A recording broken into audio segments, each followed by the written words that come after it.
The secret to a good night's sleep lies in the little things we do in the hours leading up to bedtime. Our bodies aren't machines that we can just shut down with the flip of a switch. They require gentle signals indicating that it's time to slow down, unwind, and prepare for the essential rest it deserves.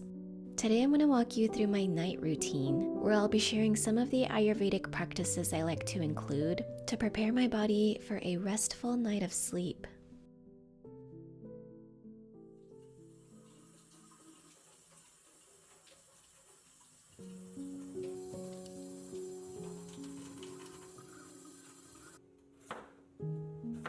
I think one of the most challenging things we face in the world we live in today is learning how to calm the mind and relax. It sounds so simple to do, but the reality is that with our fast-paced lives, endless to-do lists, and constant stimulation, achieving a state of calm requires some intentional effort. In Ayurveda, the time between 6 p.m. and 10 p.m. is associated with kapha, one of the three doshas. And kapha is related to grounding earth energy, making this the perfect time for settling our bodies, relaxing, and avoiding any strenuous activities. So I start by having dinner 2 to 3 hours before bed. Dinner used to be one of my biggest meals of the day, but all of that changed when I learned more about health and how the body works. The truth is, when we have a heavy dinner, our body doesn't have enough time to digest the meal before we sleep, and it basically ends up sitting in the gastrointestinal tract overnight. This is why Ayurveda recommends having a light dinner that's easy to digest. I like making bowls with different grains and vegetables. It's light but filling enough, and the best part is, it's super easy to make.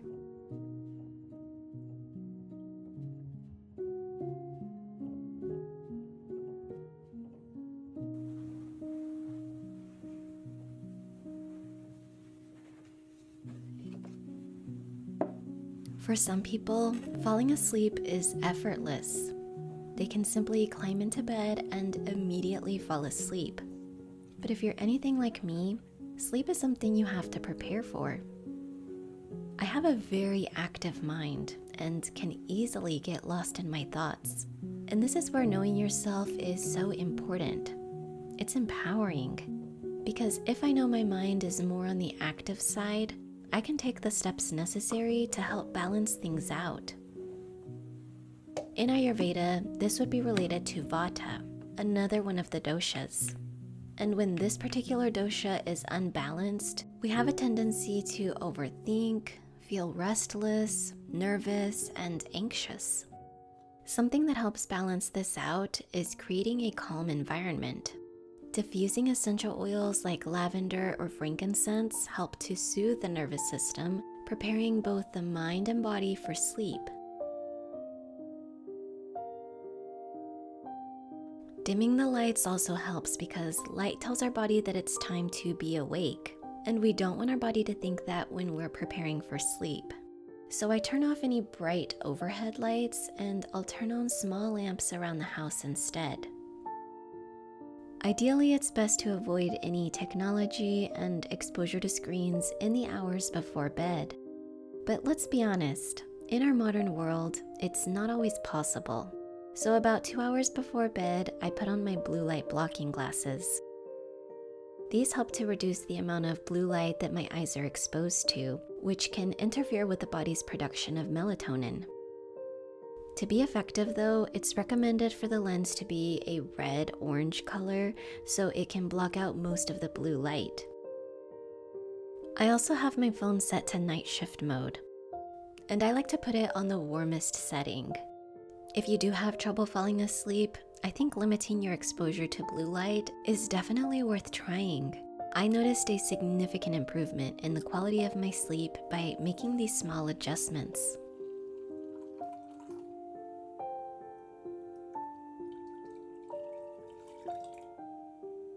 I love having a warm drink at night, especially during the colder months. Sometimes I'll make a cup of a calming herbal tea, and other times I'll have a nutritious drink like golden milk. This is a traditional Ayurvedic drink that's been used for thousands of years to improve things like digestion, circulation, and joint health. It's nourishing and grounding, so it's perfect to enjoy at the end of the day to unwind and relax. I usually like to make my own, but I recently decided to try this powder, and I've really been enjoying it. I just heat up some milk, mix it up, and it's ready to enjoy.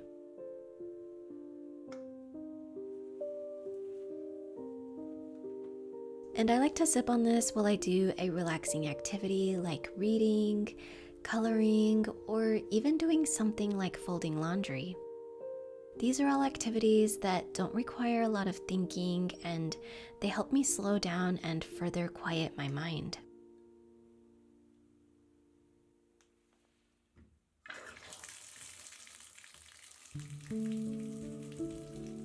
A drop in body temperature sends a signal to the body that it's time for sleep. This is why taking a warm bath is said to help us fall asleep more quickly. It encourages blood flow to the surface of the skin, and when we get out of the bath, all of that heat that we've built up dissipates from the body and our core temperature drops, helping us fall asleep faster.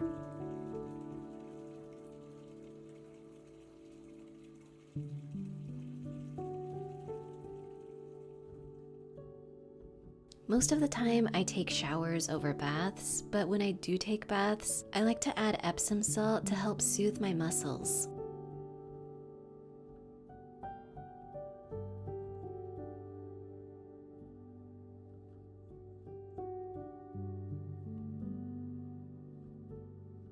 Abhyanga or self-oil massage is another Ayurvedic practice I like to do, especially on days when I'm feeling a lot of tension. This is the practice of massaging your skin with oil to hydrate your body from within. It has many benefits, including helping with detoxification, calming the nervous system, and also softening the skin. Traditionally, you want to warm up the oil beforehand, but to keep things as simple as possible for myself, I just warm it up by rubbing it between my hands. And if you don't have time to massage your entire body, it's recommended to at least oil your feet. It's a really great way to ground your energy, calm your mind, and release any tension from your body.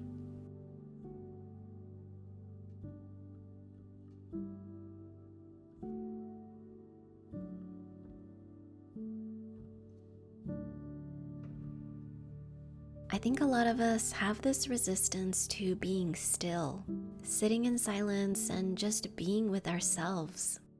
I know for me, meditation used to be very challenging because I had so many thoughts. There was so much noise going on in my mind that sitting in silence seemed scary and overwhelming. But I think it's helpful to remember that this is why we practice meditation in the first place. We're essentially retraining our mind. Every time the mind wanders, you bring your attention back to the present moment. It takes patience and a lot of self-compassion. But in time, you'll start living more in the present and less in your thoughts about the past or the future.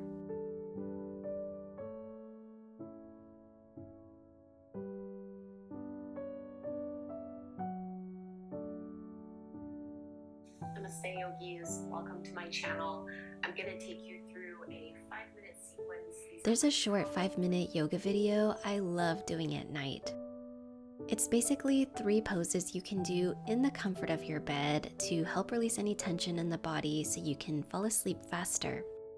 I'll be sure to link it in the description box below. But I'm a huge advocate for 5-minute self-care activities, because doing something for 5 minutes is way better than not doing anything at all.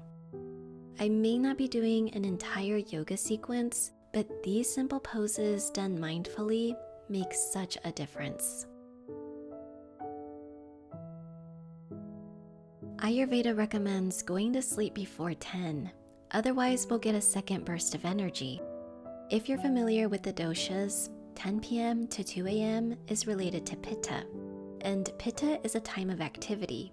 So if we're not in bed before 10, we'll get another rush of alertness according to Ayurveda. So to avoid this, I do my best to be in bed before then.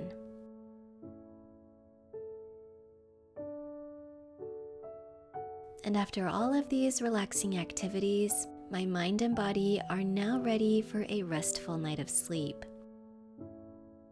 If you'd like to see what Ayurvedic habits I practice in the morning, I'll have a video linked on the screen. Thank you so much for watching, take care, and I'll see you soon.